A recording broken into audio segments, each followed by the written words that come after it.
Olá, hoje nós vamos falar da segunda parte de Lucas, capítulo 7. Hoje nós leremos do versículo 11 ao versículo 17 e ver o que Deus tem para falar ao nosso coração. E o tema desse texto, o título, é O Filho da Viúva de Naim é Ressuscitado. Eu vou ler e em seguida nós procederemos a uma breve meditação. E aconteceu que no dia seguinte ele foi à cidade chamada Naim, e com ele iam muitos de seus discípulos e uma grande multidão. E quando chegou perto da porta da cidade, eis que levavam um defunto, filho único de sua mãe, que era viúva, e com ela ia uma grande multidão da cidade. E vendo-a, o Senhor moveu-se de íntima compaixão por ela, e disse-lhe: Não chores. E chegando-se, tocou o esquife. E os que levavam pararam. E disse: Jovem, a ti te digo, levanta-te. E o que fora defunto assentou-se e começou a falar. E entregou-o à sua mãe. E de todos se apoderou o temor, e glorificavam a Deus, dizendo: Um grande profeta se levantou entre nós, e Deus visitou o seu povo. E correu dele esta fama por toda a Judéia e por toda a circunvizinhança. Aqui nós vemos que esse milagre ele aconteceu no dia seguinte, no dia após o Senhor Jesus ter realizado um milagre para aquele centurião, para o servo do centurião. E nós vemos aqui nisso que o Senhor Jesus, nesse fato de no dia seguinte ele ir para essa cidade chamada Naim e ali ele realizar mais um milagre, é que Jesus ele não perdeu tempo. O ministério dele aqui na terra foi curto, foi de apenas 3 anos. E nesses 3 anos ele serviu ao Pai incansavelmente. Há um versículo em que o Senhor Jesus falou isso, né? Que meu Pai trabalha até agora e eu trabalho também. Então, o Senhor Jesus, ele se preocupava em realizar a vontade do Pai. Ele se preocupa em fazer aquilo que o Pai determina. E nós, como servos de Deus, temos esse dever também de trabalhar, de anunciar o Evangelho do Senhor Jesus e anunciar as palavras que trazem salvação, as palavras que trazem consolo, conforto, crescimento espiritual e discernimento para aqueles que já conhecem a Deus. Então, que nós possamos olhar para esse exemplo de Jesus e ser incansável, aproveitar bem o tempo que o Senhor nos dá para servi-lo aqui nessa terra, porque ele foi fiel em servir ao Pai no tempo que ele teve aqui na terra, em figura humana. Então esse é o primeiro ponto que me chamou a atenção nesse texto, a primeira coisa que me saltou aos olhos e que falou ao meu coração. E em seguida foi ver nesse mesmo contexto que o Senhor Jesus ele estava acompanhado de uma grande multidão.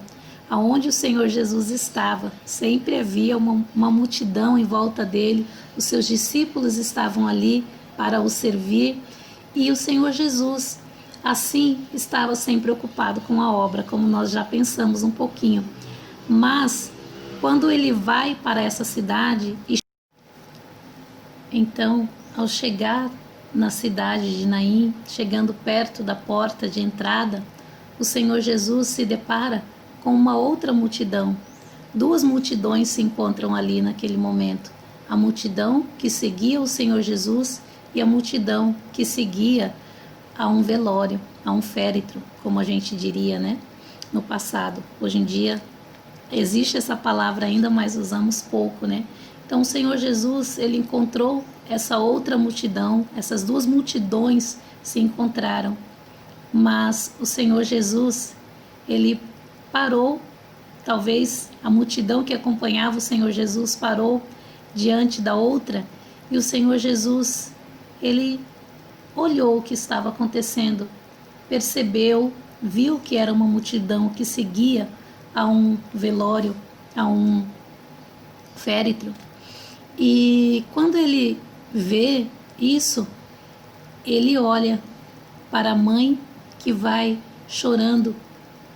E o Senhor Jesus se move de íntima compaixão por essa mulher. O Senhor Jesus sabia muito bem quem ela era, sabia toda a sua história, porque o Senhor Jesus, ele é onisciente. Então ele conhecia a dor que aquela mulher carregava, sabia de tudo, do porquê as coisas estavam acontecendo. Ele tinha permitido a situação difícil para aquela mulher, mas ele estava ali, diante dela. E quando ele se move de íntima compaixão, nós podemos ver que Deus, ele é um Deus compassivo. O Senhor Jesus, como Filho de Deus, ele tem todas as qualidades do Pai. Ele se move de íntima compaixão por nós ainda hoje. Ele olha para nós com esse mesmo olhar que ele olhou para aquela mulher. Quando ele nos vê diante de uma situação de miséria, de tristeza, ele está pronto para nos ajudar, para nos dar aquilo que necessitamos, o consolo para nossa alma.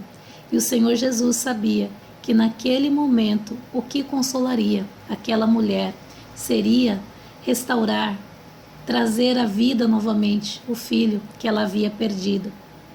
E o Senhor Jesus, ele faz isso. Quando ele para e olha para aquela mulher e sente íntima compaixão por ela, ele toca no esquife. Ele toca naquele objeto em que estava o corpo sendo levado para ser enterrado. O Senhor Jesus, quando ele faz isso, as pessoas que levavam o corpo, elas param. E o Senhor Jesus ali, ele fala para aquele jovem, levanta-te. E esse jovem se levanta. Ele obedece à autoridade de Jesus, porque Jesus tem autoridade, como nós vimos ontem. Ele tem autoridade sobre todas as coisas, como Filho de Deus, como Deus que ele é. Então, aquele jovem se levanta e é restaurado à vida. E Jesus simplesmente o devolve à sua mãe. E aquela mãe pode abraçar o filho, pode levá-lo para casa. Não sabemos qual foi a atitude dela, porque o texto não diz, e diz apenas a atitude, como a multidão reagiu diante desse milagre. Mas quem sabe o que é sofrer, possivelmente vai entender que ela se sentiu consolada, ela sentiu alegria, ela se renovou por causa daquele milagre que Jesus havia feito, devolvido a vida para o filho dela. E a multidão que estava ali presente, vendo toda aquela cena, toda essa situação, ela foi tomada de grande temor, como diz o texto. Essa multidão que teve temor de Deus naquele momento, ela glorificou a Deus, ela louvou a Deus e ela declarou com todas as palavras: que milagre é esse? Que sinal é esse que estamos vendo? Agora sim nós vemos que se levantou um grande profeta entre nós e que Deus visitou o seu povo, que Deus se lembrou do seu povo. Deus, ele sempre se lembra do seu povo. Ele não se esquece dos seus filhos. Há um versículo no Velho Testamento que diz isso, que o Senhor Jesus, que Deus, ele não se esquece. Uma mãe pode até se esquecer de seu filho, mas Deus, ele não se esquece daquele que o teme, daquele que serve a ele, daquele que tem um relacionamento íntimo com ele, daquele que o conhece. Então, quando o povo diz isso, que Deus se lembrou do seu povo, que Deus visitou, no caso aqui diz que Deus visitou o seu povo, é isso que Deus quer fazer todos os dias, nos visitar. Nós é que precisamos estar atentos, abertos para essa visita que Deus deseja fazer a nós, que possamos meditar nesse milagre que o Senhor Jesus realizou e tirar esse proveito, essas verdades para a nossa vida e assim seguir o nosso caminho, firmes e alimentados pela palavra de Deus. Que Deus abençoe a cada um.